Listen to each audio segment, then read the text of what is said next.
Hello and welcome all of you out there, and I'm back after a short break. I had some dental work going on, but I won't get into it. Let's just get into what's the most enjoyable Ark Tames out there, because why not? In at number 10, I simply had to put the Vonaur. I really do love this as an Ark creature, and sort of just as a general concept. It really does work well with its spine attack abilities, just being one of the most enjoyable in my opinion. And it's sort of sad that Wildcard never really revisited this creature and sort of added something similar to it, but it also is technically a good thing too.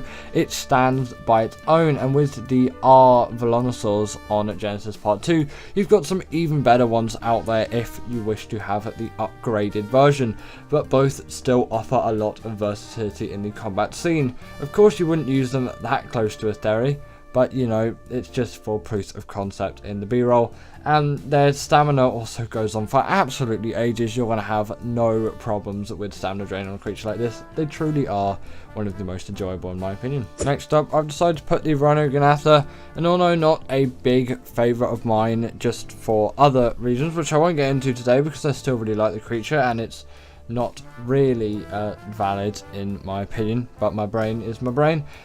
This creature just can do an incredible amount, and that ability to pick up just such large creatures still always is fascinating and enjoyable to me. Like picking up Rexes and Paraceratheriums and things like that, that just seems really insane to me, and it excites me every time I see one of these things do that, or just generally when I do it, because you always think of carrying creatures like that in a cryopod or soul traps, because who really uses cryopods unless you're playing on official or on console? Just use soul traps. They're just far better. They are a little bit rare sometimes, I find, to actually tame, and the tame method is pretty enjoyable too, as long as you get it right. It's exactly the same as the Reaper tame method, such as just impregnates a dino instead of your own self, and you're also going to need a bunch of resources which will appear on screen at some point rather than the XP. So the tame method, in my opinion, isn't quite as enjoyable as the Reaper, but that creature's later on the list, and I think we'll talk about this thing a little bit later, but still a very enjoyable creature to ride around on, deal damage with, and pick up insanely large creatures with. Next up, I've decided to put the Gasbags on the list, as the idea of the Gasbags still just really excites me as an Ark player, and it's sort of comedically funny in the way it moves. It's just basically passing gas as it moves through the sky, because it doesn't actually fly in the sense of using its wings. It simply uses its air, which it fills up through its mouth. So you know, it's a funny concept from Wildcard, and I really enjoy it. And once you get round controlling one, it can be a very fun experience to have around friends. And even if you're not great at flying one like I was in the B-roll, I should really update this at some point, you can still have a heck of a time as well, as long as you don't end up losing everything and getting things killed, because there obviously is a probability to some extent, which, you know, you always got to be careful out there. Ark is Ark at the end of the day, and it will throw you under the bus quite a lot. This is a really great traveller of heavy things, though. It has a great amount of weight and it flies at quite a decent speed. Doesn't even need a saddle. The saddle's only there if you want to bring a mate along with you, which is why I said it's quite good if you've got a friend too. Just really adds to the enjoyable level of this creature, but also just playing games with your friends is generally more enjoyable than just playing it by yourself. In at number 7, we've got the Bionics, and I simply have to put this creature here, at least in my opinion, because of the huge experience that I've had with a creature like this. It really does excite me as an Ark Tame. It is such an easy one, and yet so useful and versatile to the general Ark player. A lot can be done with a Bionics that really can't be done with other creatures, at least within the range of when you're going to be taming this thing. Its saddle's dirt cheap as well. It is an insanely great caving mount, capable of fitting into any sort of cave with absolute ease, apart from the artifacts of Skylord, but basically a dung beetle's not even going to fit in that either. You've got to crouch through bits of that. There's not really a point of bringing creatures into that cave. But when you do bring this into any sort of cave, you're going to demolish all creatures that you can find in the area. You'll have absolutely no issues with that whatsoever. You're going to tower through tons and tons of creatures and just have no issues whatsoever, health wise and damage wise, because they really do pack. They're great at swimming as well. With their spin attack, they can stun creatures like the size of Megalodon. They truly are fantastic tames, really enjoyable to ride on, and just generally really enjoyable creatures. Coming up next, we have got the Desmodus, and for me, is there really anything more fun than just a blood bag farm that can also do 30% of your tames with a click of a button? It is just such an enjoyable creature to have around. The Sanguine Elixir, again, 30% of your tame is done like that with a click of a button, and their blood bag farms. And for a creature later on the list, that is going to be an extremely useful thing for me. Might not be quite for you, but definitely for me.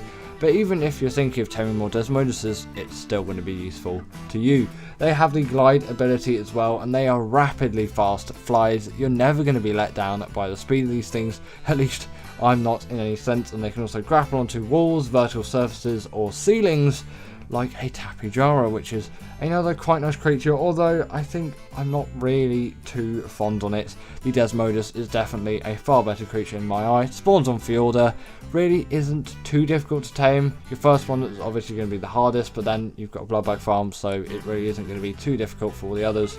Just great flyers, great use for PvP, great use for PvE. And at number 5, we have got the Astrodelus, and I'm also going to put the Tropignatus here as sort of a side note, but I really love both of these creatures as they are just such fast flies. They are so rapid, like genuinely you can get a lot done with the speed of these things. You can traverse maps with absolute ease. You should have no issues whatsoever, especially in just generally getting from A to B really quickly. Even in the damage department too, they excel with all of their lasers or just a bomb firing apparatus. And although maybe there's a little bit more gauge on how fast you're going on the Tropignatus, in my opinion the Astrodelus is just more of the smoother flyer. Although its saddle is unlocked a little bit later on, and arguably its tame method's harder, although I've always found it a bit easier in my opinion, because Element is found everywhere on Gen 2, and if you just do it right and take precautions for void roams in the area, you really should have no issues, even getting one of these things quite early on. In the early days of the channel, I also made a guide to taming one of these things. It's an absolutely terrible video, but if you want to check it out, then you can add to about the 20 views that it's got at the moment. It came out over a year ago now. Actually, maybe don't look up, that's an embarrassing time in my channel. In number 4, we have got the Reaper, and this is just one of those creatures where it's like, can anything really get better than a Xenomorph alien? Obviously, apart from the creature which are in the 1, 2, and 3 spots, at least for me. Yeah, this thing really is up there when it comes into enjoyable Ark Tames. It is such a great marathon to tame one of these things with its, some may say, laboriously long method, and also quite difficult one too, but I find it really isn't too bad once you get into it. And if it all goes well for you, which if you prepare enough it should, unless Ark's just being Ark and it absolutely ruins everything for you, then it should be a reasonably enjoyable experience. Simply trap it and get its health below 1000, that being a Reaper Queen of course, and then you need to let it impregnate you, get loads of XP, and then once your Reaper baby is born, try and claim that thing. Some Reaper pheromones will help if that baby's still trying to kill you, because it probably will, to be honest. They're not strictly necessary, at least I'm pretty sure, so I don't think you have to feed them to it early on, but I would keep them there for safe measure. They're not quite the hardest things to get, but it will take a little bit of elbow grease. But then you got yourself a cool Reaper, and it's such a great arc of progression. I love taming these things every single time on AB. Yes, they can be easily obtained on Gen 2, but I don't really see the fun in that, because it's really just not difficult in my opinion, and I love the progression. In at number 3, we have got the Mwing, and this is so enjoyable to me as, come on, look at firstly just how good this thing's model is. I love the design of this creature. It's sort of like a flying sky platypus, and it's really captured the hearts of many Ark players ever since its release. But also why it's just so enjoyable is it's just so fast. It's like honestly insane. This thing travels at such a pace. Basically, nothing can keep up to it unless it's had insane movement speed levels put into it, which isn't possible on basically all these servers out there because little have fly speed leveling. I'm also pro fly speed leveling, by the way, if you're wondering.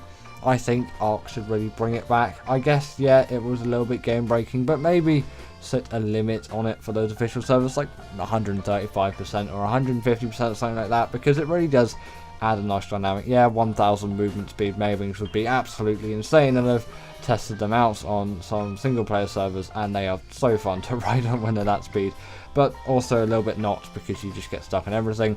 That's a supportable feeding trough, so it is an enjoyable thing for breeders. They're pretty decent swimmers too, and they can gather berries, but the main reason why they're here is just the Maywings are so good with their speed. It's honestly insane. In number 2, I've decided to put the Blood Stalker, as this is my favourite all-time, just basically general travelling mount out there. While I love the Maywing and it's got loads of great speed on it, for just generally all travel combined, that including underwater travel especially, because I do actually spend quite a lot of time down there. I don't know why I've been doing that as of late, but I'm just really enjoying it, I guess. Just for general travel on the surface as well, they work so effectively, and they are my favourite travel mount at the moment. Not only can you see all the aggros of the creatures, but they are fast in literally any environment, underwater and on land. Maybe not in lava, but I don't think any creature is, apart from the Magmasaur, but that's not on the list because it really isn't one of my favourites out there, at least just generally in my opinion. But I do find these things to be very quick and agile in basically every environment that you're going to face. Again, the underwater environment travel of this creature is just insane, and that is one of the main reasons why I'm putting it here, as yes, a Basilo is immune to all the electric eels and jellyfish, but you can easily skip away from them with a creature like this, and you can see if that aggroed onto you well before they even reach you, which is why these things are just amazing. There's just so much peace of mind put into this creature, and they've really seemingly been so well designed for all of these environments, and I just love them dearly, especially with the Desmodus being bloodback farms. I can tame as many of these things really as I want, but usually I'll just settle for one high level, maybe get another one, and then I've got a breeding pair, and then I'll breed them together and then just take the baby of that, ride it around, and then if it dies I'll just breed those two Bloodstalkers together again, and boom, I've got another Bloodstalker. But I'll usually keep a couple of babies spare, because you should always keep some spare of your favourite dinos. And coming in at number 1, we've got the Deinonychus. I really can't find anything that is more enjoyable just as a general creature to me like the Deinonychus. It is such a good one for any kind of boss fight. It just deals a heck of a lot of damage, really, and with the bleed ability being inflicted on bosses as well, it is an all gore out fight, and I really do like these creatures for that. It adds just a sort of comicness to these creatures, and that's something which I really enjoy. Just there's blood spewing absolutely everywhere on this Bronto, and soon enough it is very much dead. With the pack buff too, you are buffed like absolute hell, and you've got tons of these things going after you as well, obviously along with you as sort of your pack mates, to help those boss fights go by as quickly as possible. Even for longer ones like the Master Controller, I find they still work well. Yes, a couple of health mutations are probably required, but it's not the hardest thing in the world to get those done, at least from my experience. Yes, on official everything it's still going to be a pain, but I'm working with 2.5x rates here with 5x on breeding, because I don't like to wait quite that long. Because a Giga taking a week on official is something which I really don't want. That's raising time, by the way. They can also scale any kind of wall or vertical surface with absolute ease. The climbing and the sort of parkour that these creatures offer is one which is sort of highly sought after. The Thyla does it very well too, but the Deinonychus is just a better creature overall. The only thing it lacks is that underwater travel, but realistically I'm not going to be using it for that. I'm just using it for everything else. But anyway, that is the end of today's video. I really hope that you all enjoyed. And also, if you didn't agree with my list, then make sure to put your 10 in the comments below. Put your most enjoyable creature for you as well, because you've just heard my opinions, but I want to hear yours. I'll see you later.